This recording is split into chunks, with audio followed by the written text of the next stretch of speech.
안녕하세요. 코인 랩소디 오늘도 여러분들과 함께합니다. 본부장님 나와 계십니다. 안녕하세요. 안녕하세요. 반갑습니다. 네. 오늘도 저희가 또 발빠른 소식들 함께 드리도록 하겠습니다. 오늘 그냥 1%씩 전반적으로 다 올랐습니다. 어제였었죠. 트럼프 일가가 스테이블 코인을 이제 출시를 하겠다. 본인들이 이런 이야기가 좀 나오기도 했었고 전반적으로 이제 XRP 쪽에 관한 호재 뉴스가 있었는데 이제 그거 대비해서는 XRP가 많이 오르진 않았어요. 그래서 그거는 이따가 제가 뉴스 브리핑 같이 해드릴 거고 그리고 이제 도젤코인이 오랜만에 또 많이 올라줬는데 이제 그럼에도 불구하고 XRP 왜 안 올랐죠? XRP요? 근데 이제 그게 이미 반영이 된 거죠. 벌금도 얼마 안 낸다고. 예, 그러던데? 기적의 단어 선반영이죠. 너무 그럴까요? 그간 많이 올랐기 지표가 때문에 먼저 반영이 된 건가요? 예, 주가는 항상 선반영 되니까 이제 우리한테 너무 그렇게 이젠 놀랄만한 사실은 아닌 거죠. 합의가 될 줄 알았으니까. 네, 그런 이제 기조 자체 그랬고 이미 많이 올랐기 때문에 이번 불장의 주인공이었잖아요, XRP. 그래서 그런 이제 시장이 그런 것 같습니다. 그거를 좀 이제 잘 아셨습니까? 저는 안 사니까. 네, 저도 XRP는 안 사니까.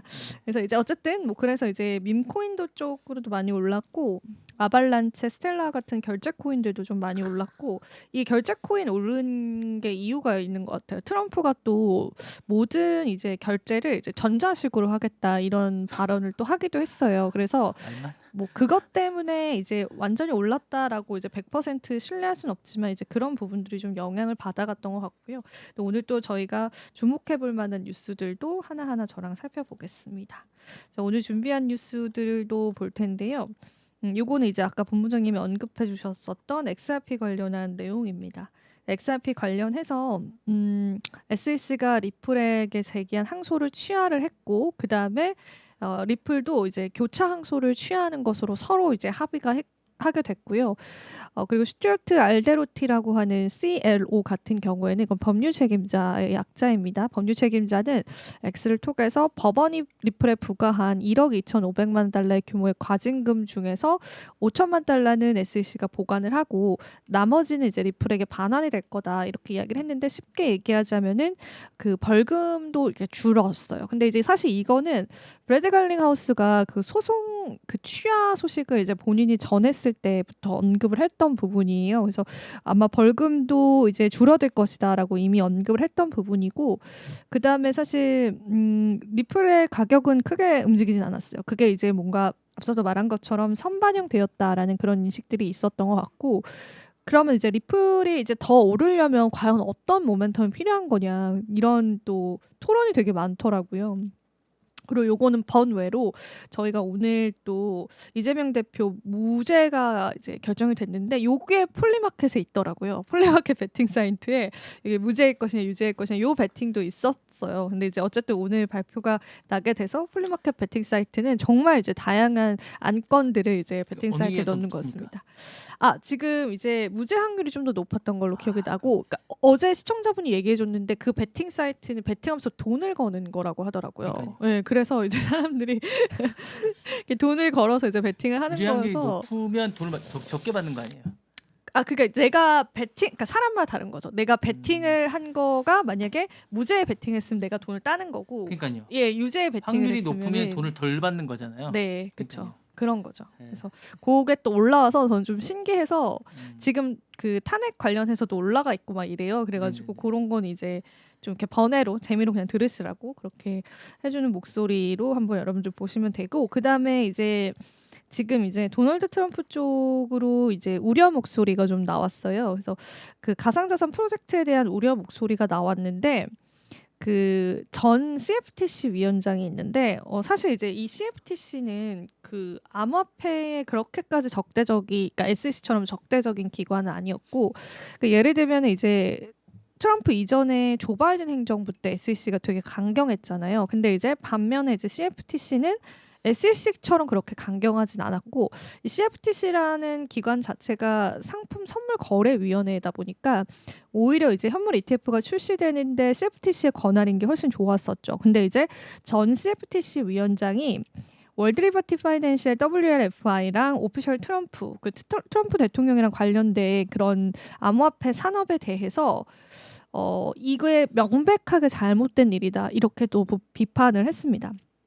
사실은 이제 우리가 정책적인 명령을 내리는 것까지는 이제 그렇다고 쳐도 지금 이제 트럼프가 월드 리버티 파이낸셜이라고 본인이 이제 대선 활동 중에 가상자산 그 기업을 이렇게 출범을 시켰어요. 그래서 이제 월드 리버티 파이낸셜에서 어떤 코인을 사느냐가 이제 투자자분들이 포트폴리오로 이제 반영을 많이 하셨고 그 말인즉 트럼프가 사는 코인 요렇게도 이제 오해를 많이 하시면서 이제 많은 분들이 포트폴리오를 따라하시고 그랬었는데 아무튼 이제 트럼프와 관련된 인물들이 운영을 하고 있는 그런 재단 느낌이기 때문에 이게 이제 과연 공정할까? 이게 국내였으면 아마 불가능하지 않았을까? 이런 생각이 좀 드는 시점입니다.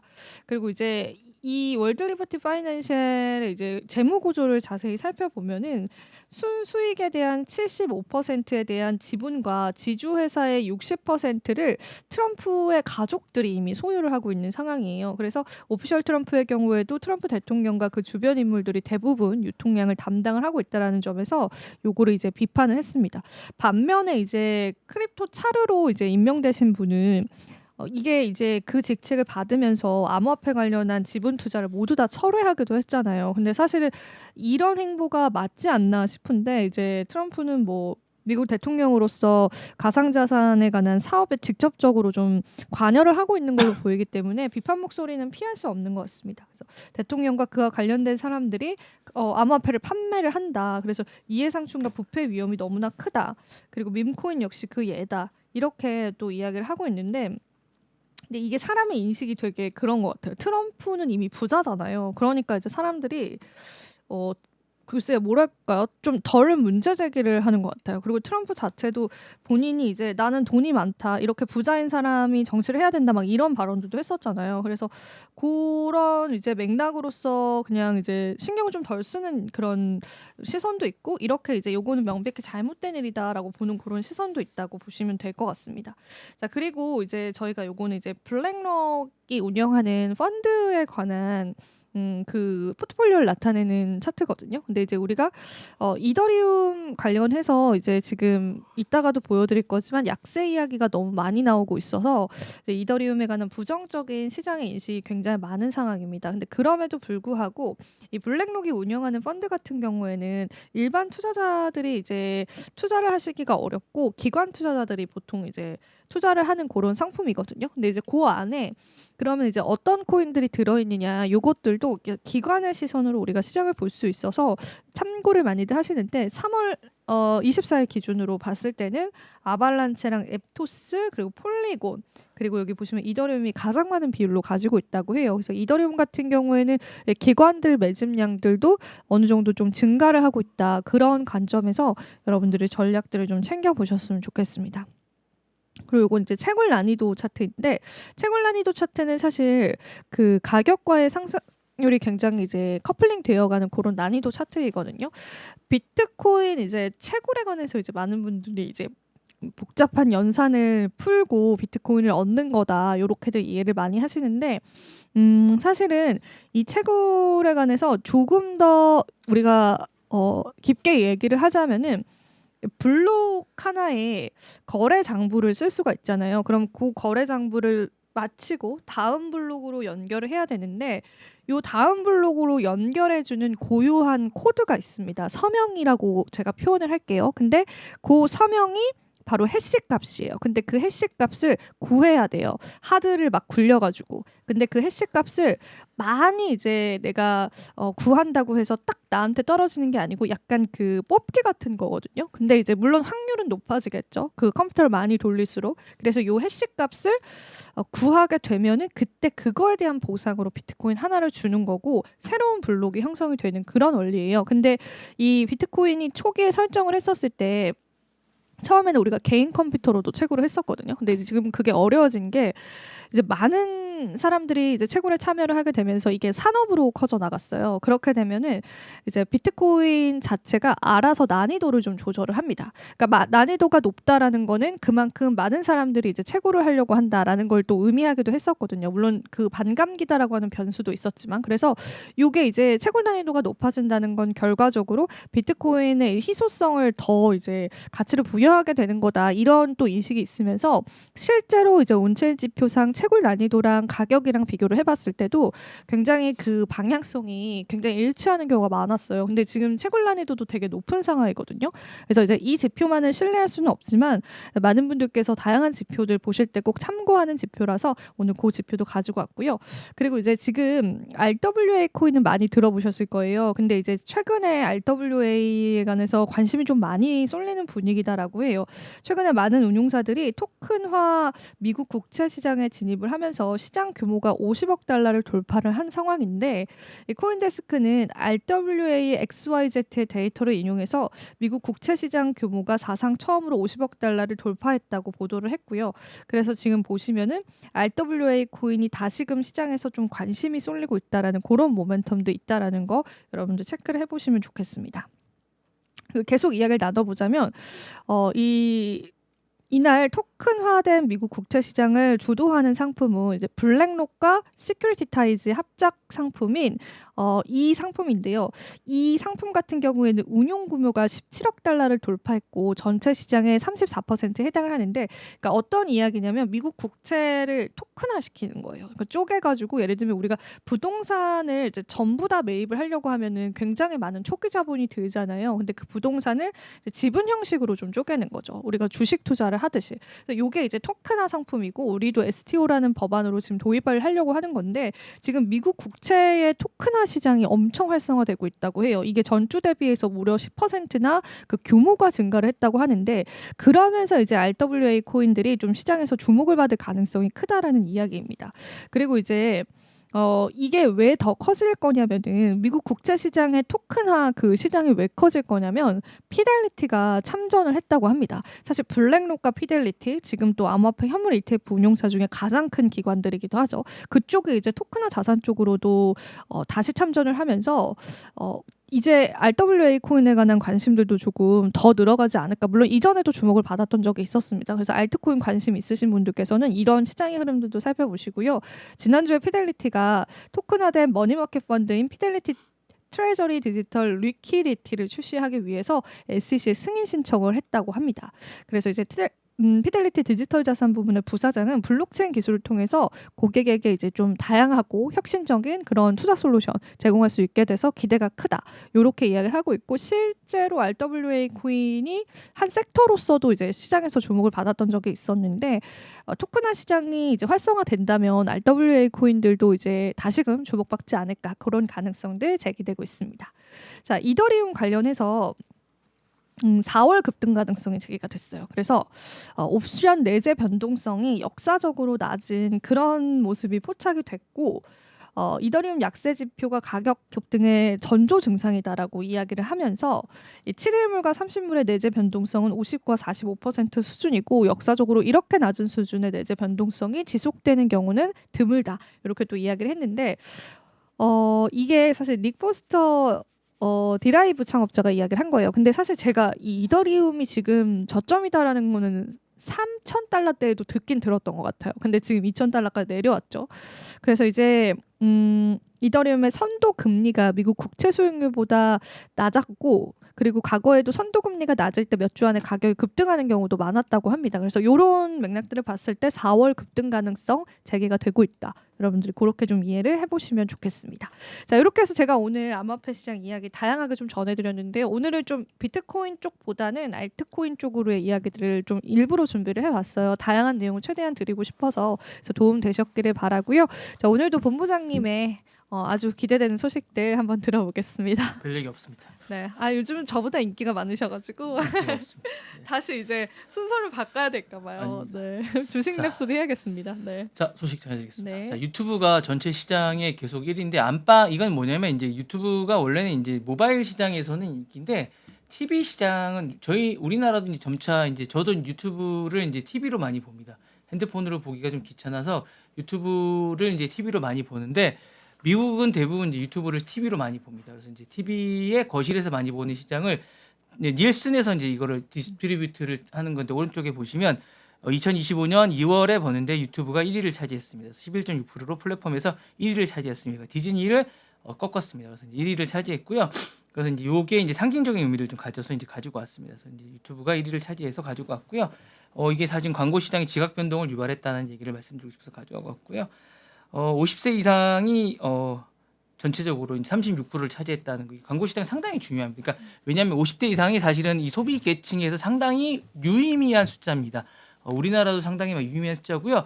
우리나라도 이제 스마트 TV가 보급이 일반화되면서 유튜브를 많이 봅니다. 저도 이제 다시 보기나 이런 것들을 유튜브로 많이 보고 이게 일반화되고 되게 편해졌습니다. 그래서 그 스마트 TV 쪽에 유튜브나 OTT나 이런 것들이 이제 채널을 바로 가기 기능이 있기 때문에 이 부분을 아주 쉽게 볼 수 있거든요. 그리고 이게 어쨌든 데이터를 많이 쓰는 것들이 일반화돼 있기 때문에 그런 것들을 유튜브 보고 이제 뉴스 같은 것도 못 본 것들을 다시 보게끔 이렇게 돼 있기 때문에 그런 것들을 많이 보게 됩니다. 그래서 요게 이제 플랫폼을 30개 돼 있고 이게 닐슨 더 게이지라고 이제 미국 내 이제 시청비를 측정하는 지표입니다. 오른쪽에 보시면 아시겠지만 그렇게 돼 있고요. 그렇게 보고 이제 넷플릭스가 4위고 폭스 TV가 상당히 강세입니다. 그러니까 폭스 TV가 어느 정도로 강세냐면 트럼프가 이제 그 얼마 전에 이제 그 연설을 했던 적이 있습니다. 그때 당시에 폭스 TV가 가장 많이 봤습니다. 그러니까 뷰가 전체적으로 한 3천 뷰 정도가 나왔는데 그 중에 폭스 TV가 1,000만 뷰가 넘었습니다. 전통적인 ABC 방송이나 뭐 CNBC나 이런 MBC 방송이나 이런 거보다 훨씬 많았고요.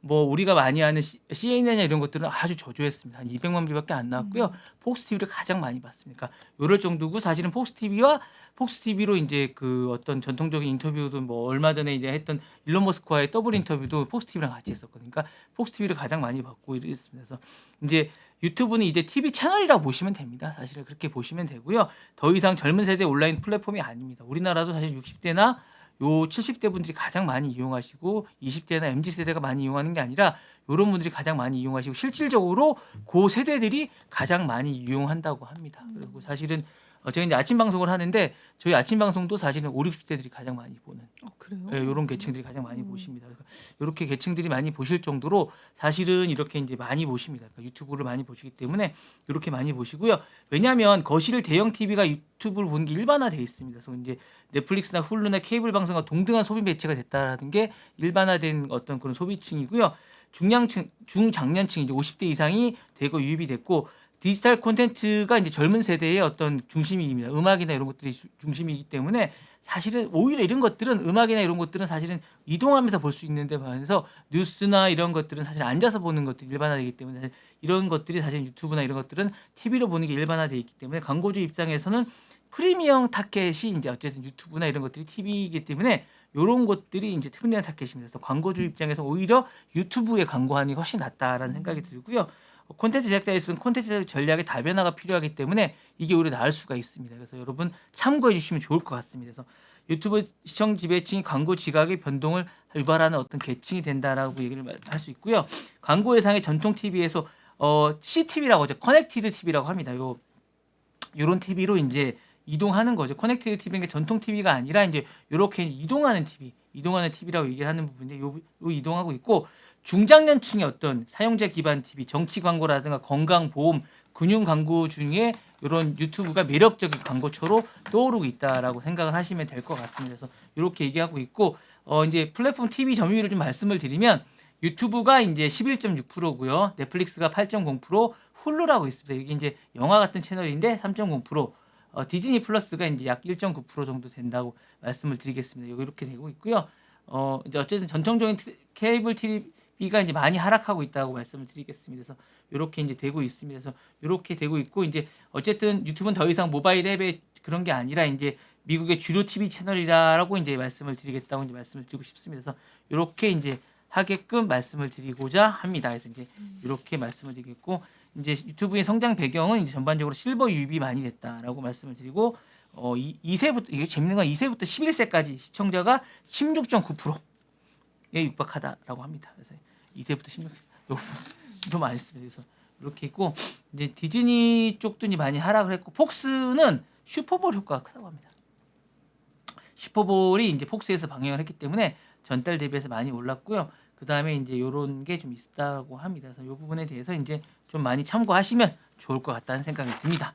이 보시면 좋을 것 같습니다. 다음 소식.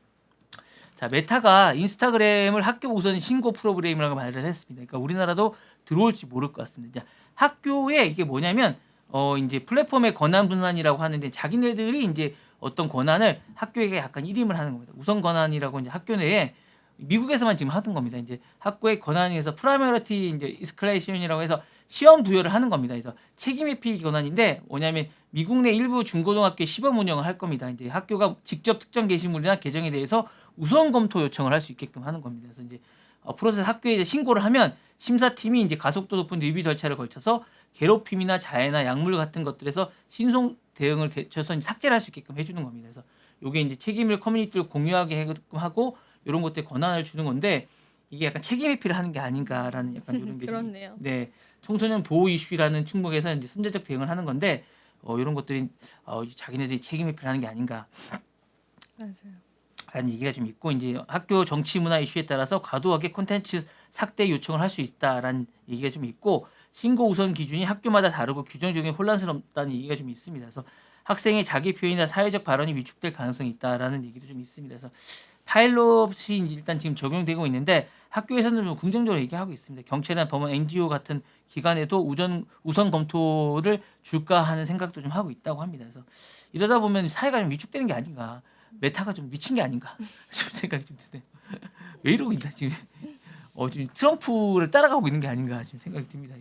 왜 이러고 하고 있는 메타가 예, 유럽에는 요금을 매기질 않나 좀 이러고 있습니다. 메타가 좀 이상하게 지고 있습니다. 그래서 어쨌든 이 플랫폼 책임 공유라는 새로운 디지털 거버넌스 실험이라고 얘기를 하고 있고요. 동시에 표현의 자유와 지역의 규범의 새로운 경계를 어떻게 설정할지에 대한 어떤 그런 얘기를 하고 있습니다. 어쨌든 21세기 디지털 민주주의의 난제를 실험 위에 올려놓은 사건이라고 할 수 있을 것 같습니다. 어쨌든 새로운 인스타그램이나 이 학교 우선 프로그램을 개설해서 어쨌든 협업을 하는 이런 단계를 하고 있습니다. 사실 메타가 이런 거에서 되게 어쨌든 뭔가 독창적이면서 약간 이런 데서 약간 자신들만의 자존심이 있었는데 이런 걸 다 내려놓은 것 같습니다. 그런 게 예, 없네요. 트럼프를 하고 나서 다 내려놨습니다. 지금 약간 이런 생각이 좀 있는 것 같고요.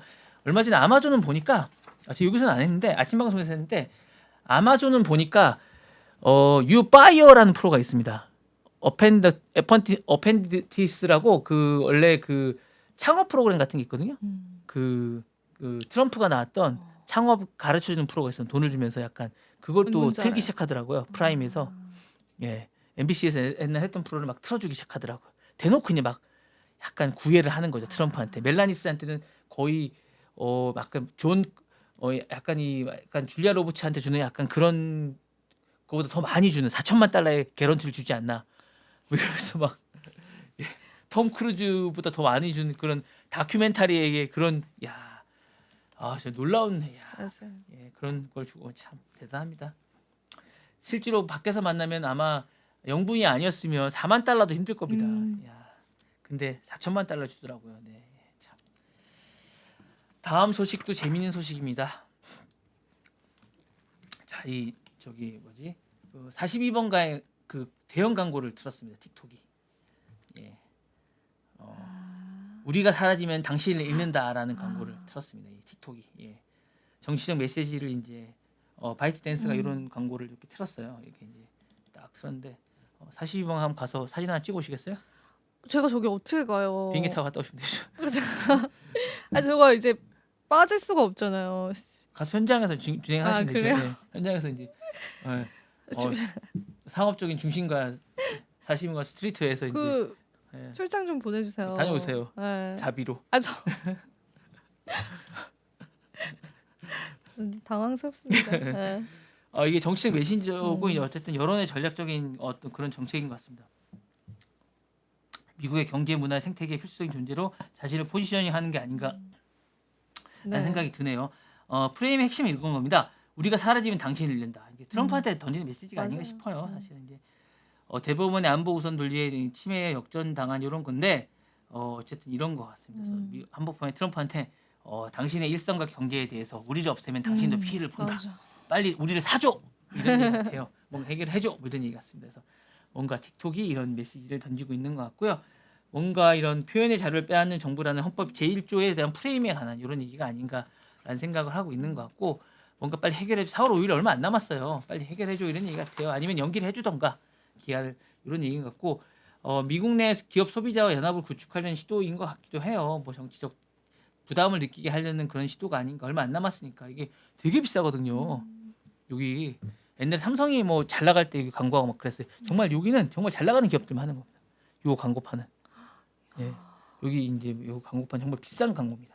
여기 광고판이 비싼 광고를 하는 우리는 플랫폼이자 정권이 아니다라는 메타포를 강조하는 것 같기도 합니다. 그래서 어쨌든 자기는 중국 정부와 연결성을 부정하는 약간 이런 거고 자기는 정치적 의도도 없고 뭔가를 하는 것도 없다라는 얘기를 하고 있는 것 같고 어쨌든 트럼프의 반중 프레임을 역전시키려는 약간 그런 시도도 있는 것 같습니다. 그래서 어쨌든 자기네들은 지지층의 유권자들에게 어떤 뭔가 의미 있는 것들을 주고자 하는 약간 이런 느낌도 좀 있는 것 같습니다. 그래서 전당성을 하고 중국 정부와 무관하다. 우리는 무관하고 자기들은 그냥 서민들 미국 서민들이 사용하는 어떤 플랫폼일 뿐이다.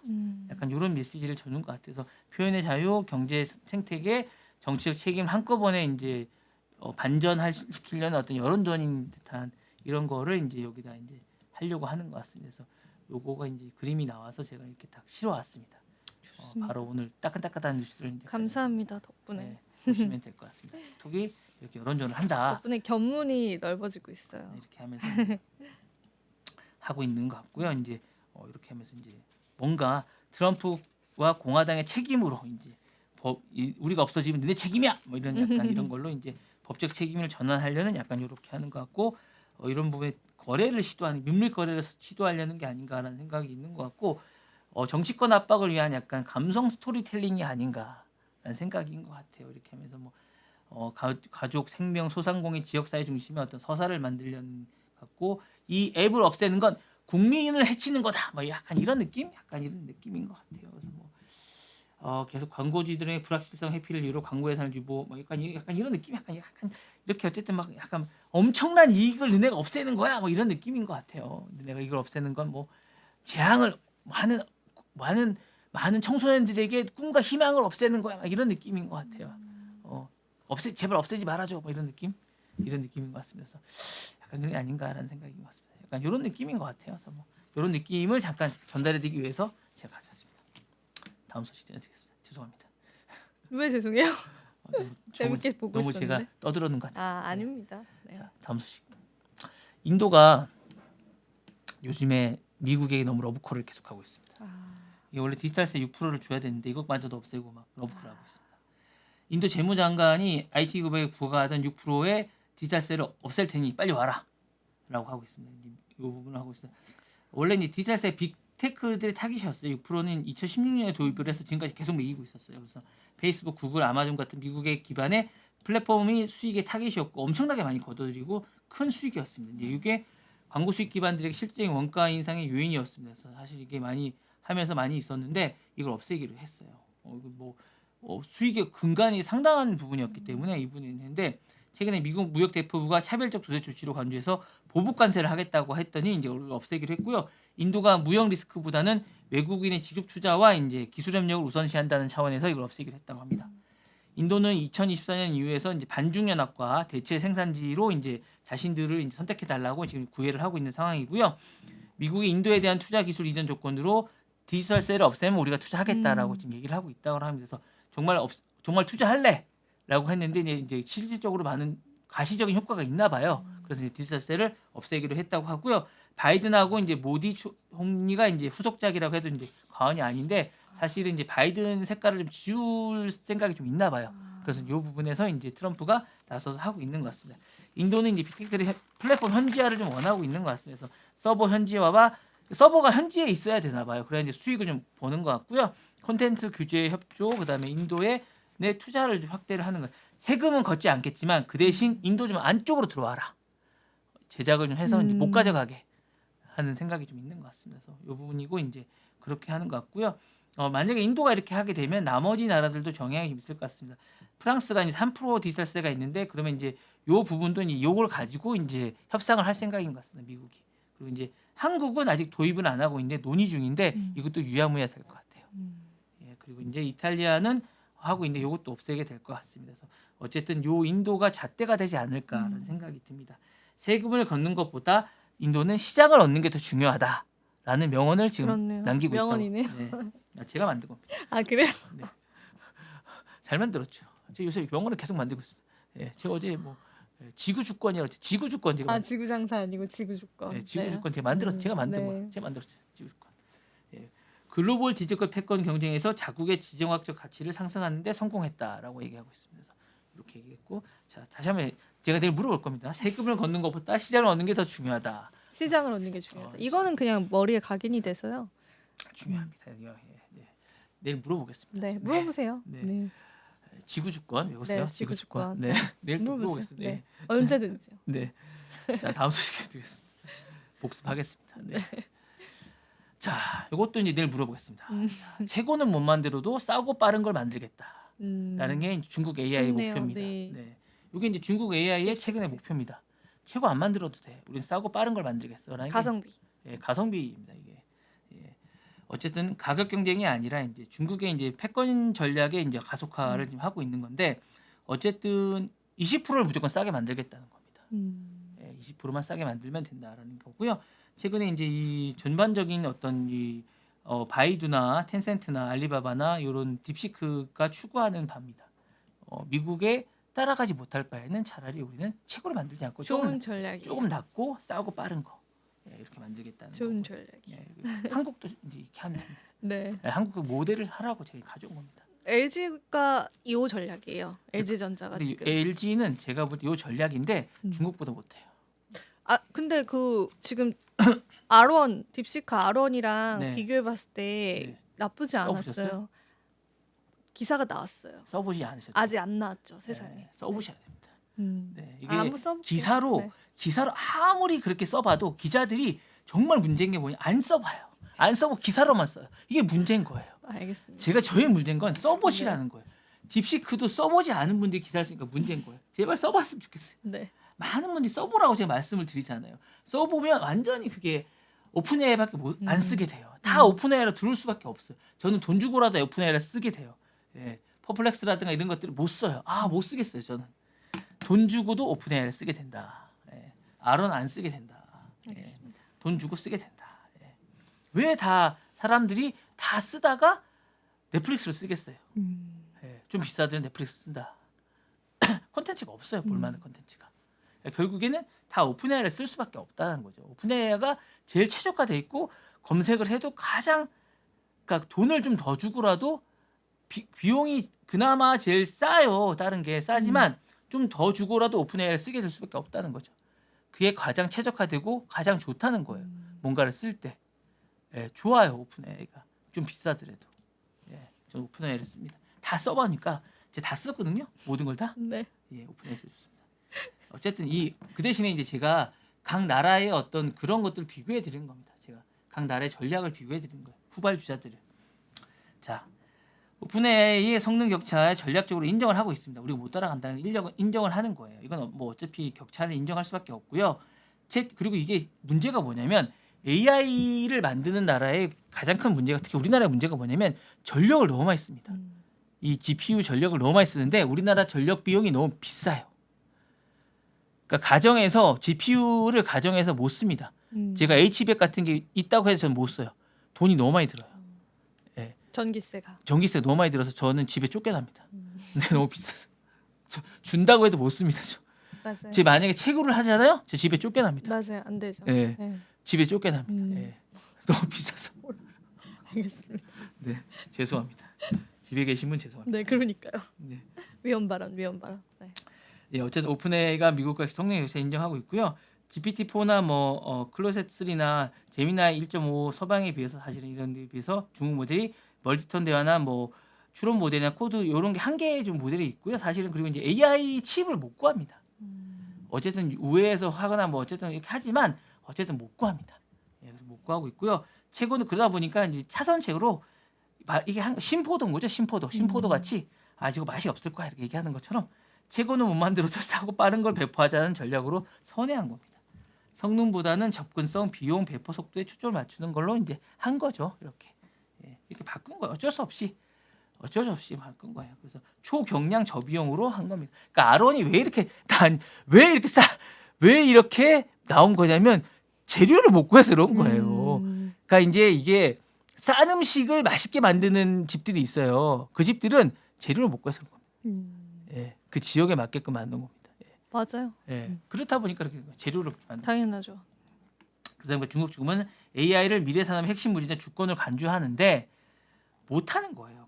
뭐 대형 언어 모델 확산을 위해서 가격을 낮추고 산업을 빠르게 적용하라고 명령을 하다 보니까 환경에 맞게 적응하는 겁니다. 그래서 이렇게 하게 되는 거고요. 자, 디지털 권력의 맹점. 제가 이제 요 얘기로 이제 오늘 마지막 시간인데 저는 이 얘기를 안 해드렸죠. 이게 예멘의 전쟁 소식을 모르겠어요. 너무 한 말이 많아가지고 어떤 걸 했는지 잘해. 그럼 하신 말씀 많아. 뭐 말씀하세요. 네. 이게 뭐냐면 네. 이게 이 얘기는 뭐냐면 예멘의 이제 국방장관 히색이 그 전쟁을 이제 이 채팅을 하다가 자기는 이게 또 웃긴 거예요. 국방장관이 왜 SNS로 전쟁 얘기를 하고 있는지 모르겠어요. 전쟁을 이제 예멘의 이제 공격 사실을 하다가 어디 이제 어디 이제 신문사 기자 편집국장한테 그 소식을 잘못 초대를 한 거예요. 네. 초대를 해서 그 사실을 알려준 거예요. 그러니까 우리로 따지면 어디 이제 북한 지역이나 이쪽에 공격 사실을 어디 뭐 만약에 어디 신문사 편집국장을 초대를 해가지고 알려주면 안 되는데 네, 그렇죠. 그게 난리가 난 거예요. 국가 기밀. 네, 국가 기밀인데. 네. 근데 이 사실을 우리 국방부 장관이 이거를 카카오톡으로 얘기를 하고 있었다는 사실이 너무 웃긴 거예요. 이거를. 예. 근데 이게 웃긴 게 뭐냐면 이거는 이럴 줄 알았다고 생각이 드는 게 아니 트럼프가 매일 트루소셜로 맨날 이런 얘기를 하고 있잖아요. 네. 공식 브리핑을 하는 게 아니라 공식 브리핑을 하지도 않아요. 이 양반은 맨날 트루소셜로 이런 얘기를 하고 있잖아요. 그러니까 이게 밑에 사람도 당연히 대통령이 그러고 있으니까 밑에 사람도 나도 이걸 해야겠다. 이게 유행이잖아요. 그렇죠. 예, 밑에 사람은 트루소셜 하고 있으니까 나는 뭐 텔레그램이나 아니면 그쪽에 있는 뭐 다른 걸로 해야겠다라고 생각할 거 아니에요. 예, 왓츠업이나 이런 걸로 해야겠다라고 생각할 거 아니에요. 그러니까 이게 당연한 거 아니에요. 그래서 나는 이게 기술이 아니라 사람이 실수를 한다. 이 디지털 주권 시대, 민주주의 시대의 아이러니라고 생각을 하는 겁니다. 사실은 이제 구조적 함의의 5가지로 지금 오늘 말씀을 드리고 싶은데 이게 디지털 공간이 너무 친근하다 보니까 국가 안보의 최전선이 돼버린 시대가 된 겁니다. 이게 트럼프가 만든 맹점인데 함정인데 정말 문제인 거예요. 이게 시그널 왓츠업이나 아이 메신저 같은 앱이 기본적인 비공식적인 커뮤니티가 돼버린 거예요. 이게 트럼프가 만든 맹점인 거예요.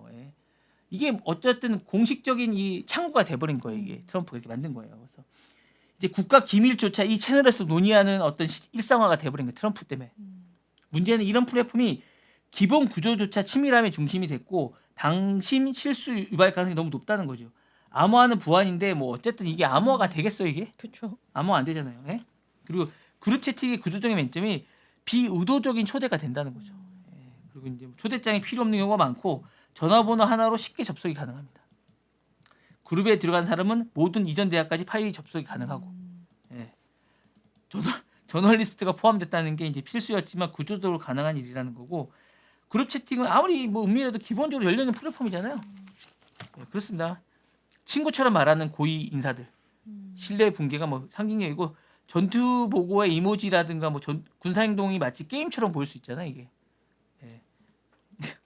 좀 이해가 안 되는데 보안 시스템보다는 인간 심리에 의존한다는 게 좀 문제인 것 같고요. 사실 뭐 아무리 암호화가 완벽해도 접근 자체가 잘못되면 소용이 없다는 생각이 들고요. 그리고 실제로 뭐 모든 해킹이나 피싱 같은 게 다 이루어질 수 있다는 게 문제입니다. 사실 암호가 안 되잖아요. 이런 게 사실은 뭐 그렇습니다. 사실 뭐 그리고 이게 뭐 사적 대화가 기본적으로 본질적으로 이 공적인 공간이 돼야 되는데 이게 사적 대화를 너무 이 사적 대화 공적 대화의 경계가 없습니다. 트럼프가 이런 부분에서 너무나 자연스럽게 하고 있고 사실은 이게 뭐 정치적 치명적인 이런 사건들이 너무나 자연스럽게 이루어지는데 이런 걸 트럼프가 너무 조장을 하고 있다는 거죠. 문제입니다, 대통령 진짜. 그래서 너무나 문제고 이게 국가 안보가 친구 모임처럼 다뤄지고 있는 시대를 트럼프가 너무 쉽게 만들고 있다는 게 문제고요. 이게 디지털 민주주의의 진짜 아이러니와 민낯이 아닌가라는 생각이 듭니다. 사실 이게 좀 트럼프가 정말 이렇게 만들어 놓고 자신은 몰랐다라고 얘기하고 있고 사실은 이게 예견된 어떤 사고가 아니었나라는 생각이 들고 있습니다. 철학적인 내용이네요. 네. 트럼프가 만든 제가 볼 땐 앞으로도 문화? 앞으로도 일어날 수가 있을 것 같은. 쟤도 저러는데 막 이런 예. 느낌? 아니 대통령이 그러기 때문에 밑에 사람은 당연히 따라갈 수 있는 거고 사실은 저는 이게 브리핑다운 브리핑을 대통령이 하는 걸 본 적이 없어요.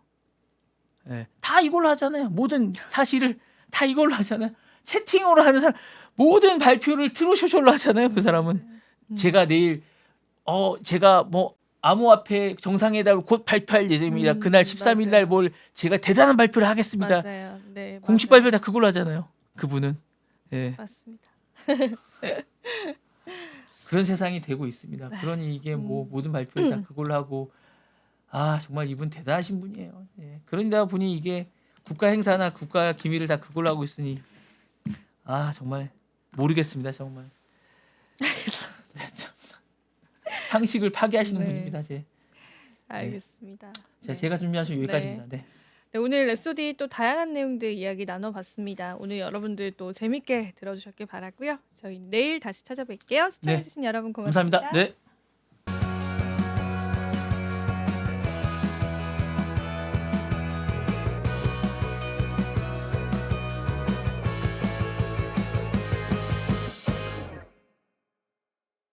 시청자 여러분 안녕하십니까? 국내외 주요 소식 전해드리는 모두의 증시 고유림입니다. 첫 번째 뉴스입니다. LG 에너지 솔루션이 글로벌 에너지 관리 업체인 델타 일렉트로닉스와 손잡고 미국 주택용 에너지 저장 장치 시장에 본격적으로 진출합니다. 이번 전략적 파트너십은 4기가와트 규모의 ESS 배터리 공급을 목표로 하고 있습니다. LG 에너지 솔루션은 델타 일렉트로닉스와 전략적 파트너십을 체결했다고 발표했습니다. 양사는 이번 협력을 통해 2030년까지 5년간 총 4기가와트 규모의 주택용 ESS 배터리를 공급할 계획입니다. 이는 약 40만 가구가 하루 동안 사용할 수 있는 전력량에 해당합니다. LG 에너지 솔루션은 미국 현지 생산을 통해 배터리를 공급할 예정이며 특히 미시간 홀랜드 공장에 구축된 ESS 생산 라인을 활용해 리튬 인산철 배터리 생산을 본격화할 계획입니다. 이를 통해 미국 내 수요 증가에 대응하고 중국산 ESS 배터리에 대한 수입 관세 상향으로 인한 시장 기회를 빠르게 활용할 수 있을 것으로 보입니다. 델타 일렉트로닉스는 테슬라와 애플 등을 주요 고객사로 두고 있는 글로벌 에너지 관리 업체로 인버터와 UPS 등 다양한 전력 변환 장치를 생산하며 최근 주요 완성차 업체와 협력해 전기차 충전 인프라 구축 사업도 진행하고 있습니다. LG 에너지 솔루션이 공급하게 될 배터리는 미국 현지에서 생산할 계획입니다. 앞서 LG 에너지 솔루션은 북미 ESS 시장 수요에 적극 대응하기 위해 미시간 홀랜드 공장에 ESS 생산 라인을 갖춰 올해 하반기부터 ESS용 리튬 인산철 배터리 생산에 돌입한다고 밝힌 바 있습니다. 김영식 LG 에너지 솔루션 ESS 전지사업부장은 양사의 기술력을 결합한 고효율 올인원 솔루션을 통해 차별화된 고객 가치와 경쟁력 있는 제품을 제공하고 지속 가능한 미국 주거용 에너지 환경을 위한 길을 열어갈 것이라고 밝혔습니다. 마이크 왕 델타 일렉트로닉스 PVI 사업부 총괄 책임자는 이번 협력을 통해 가정에서도 재생에너지를 효과적으로 생산하고 저장할 수 있도록 지원하고 에너지 비용 절감과 지속 가능한 미래 실현에 기여할 것이라고 말했습니다. LG 에너지 솔루션과 델타 일렉트로닉스의 전략적 협력은 미국 주택용 ESS 시장에서 지속 가능한 에너지 환경을 위한 중요한 첫걸음이 될 것이라고 보입니다.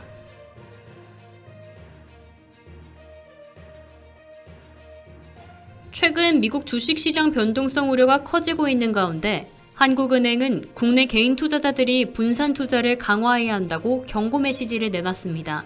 한국은행 국제국 해외투자 분석팀은 26일 블로그를 통해 서학개미 이제는 분산 투자가 필요할 때라는 글을 발표했습니다.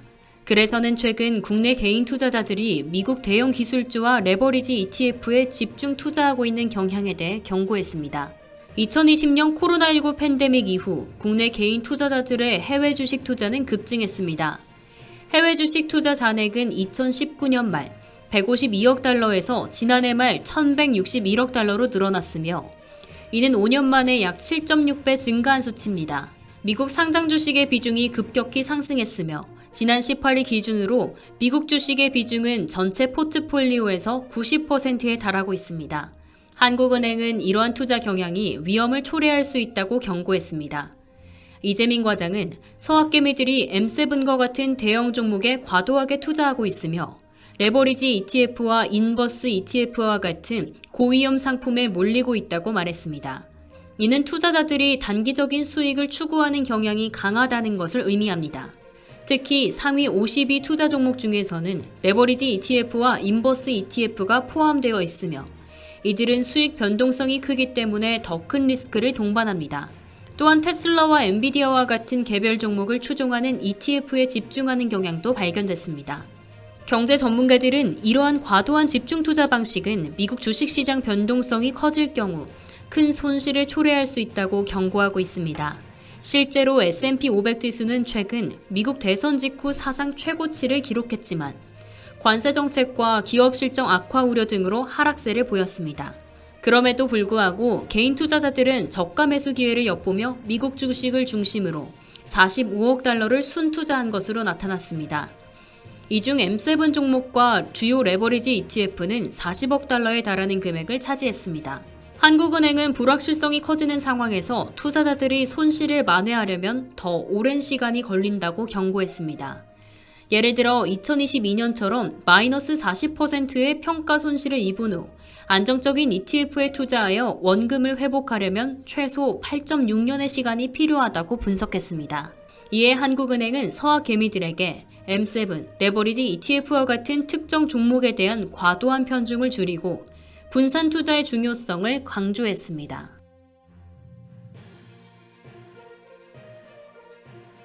현대제철이 창립 72년 만에 모든 직군을 대상으로 희망퇴직을 시행한다고 발표했습니다. 이번 결정은 비상경영체제에 돌입한 지 12일 만에 나온 것으로 철강업계의 위기 상황을 반영한 조치입니다. 현대제철은 26일 오후 사내 공고문을 통해 모든 직군의 만 50세 이상 직원을 대상으로 희망퇴직을 접수한다고 밝혔습니다. 이 결정은 포항 2공장 등의 부분적인 희망퇴직과는 달리 일반직, 연구직, 기술직 등 모든 부문을 대상으로 하는 최초의 시도입니다. 희망퇴직 신청은 다음 달 18일까지 접수되며 사측은 이를 개별적으로 검토하여 퇴직 대상을 선정할 예정입니다. 기술직의 경우 만 60세 이상은 희망퇴직 대상에서 제외됩니다.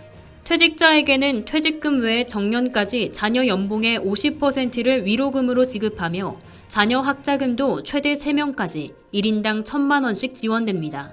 이번 희망퇴직 결정은 현대제철이 비상경영체제에 돌입한 이후 나온 조치로 국내외 철강업의 악화된 상황을 반영한 자구책입니다. 앞서 현대제철은 지난 14일부터 비상경영체제에 돌입하며 전 직원을 대상으로 희망퇴직 신청을 받는 방안을 검토하겠다고 밝힌 바 있습니다. 국내 건설 경기 악화와 중국발 저가 철강 공세, 도널드 트럼프 미국 대통령의 철강 25% 관세까지 맞물리며 경영 환경이 악화된 영향입니다. 현대제철은 최근 포항 2공장 가동을 축소했습니다. 포항 공장 기술직을 대상으로 희망퇴직 및 당진 제철소, 인천공장 전환 배치 신청도 받고 있습니다. 현대제철은 건설 경기 악화와 수입산 저가 철강제로 인해 업황 부진을 겪고 있습니다. 지난해 매출액은 23조 2,261억 원으로 전년 대비 10% 감소했습니다. 영업이익은 3,144억 원으로 60% 줄면서 2021년 2조 4,475억 원을 기록한 이후 3년 연속 감소세를 보였습니다. 현대제철은 업황 부진에 더해 도널드 트럼프 미국 대통령이 최근 한국산 철강 제품에 대한 25% 관세 부과, 노조와의 임금 및 단체 협약 갈등에 맞닥뜨린 상황입니다. 현대제철은 앞서 성과급과 일시금으로 기본급 450%의 정액 1,000만 원 지급안을 제안했으나 노조는 이를 거부하고 이날부터 총파업을 진행합니다. 이번 희망퇴직과 비상경영체제는 현대제철이 철강업의 위기 상황을 극복하기 위한 고강도 자구책의 일환으로 향후 더 많은 기업들이 비슷한 결정을 내릴 가능성도 제기되고 있습니다.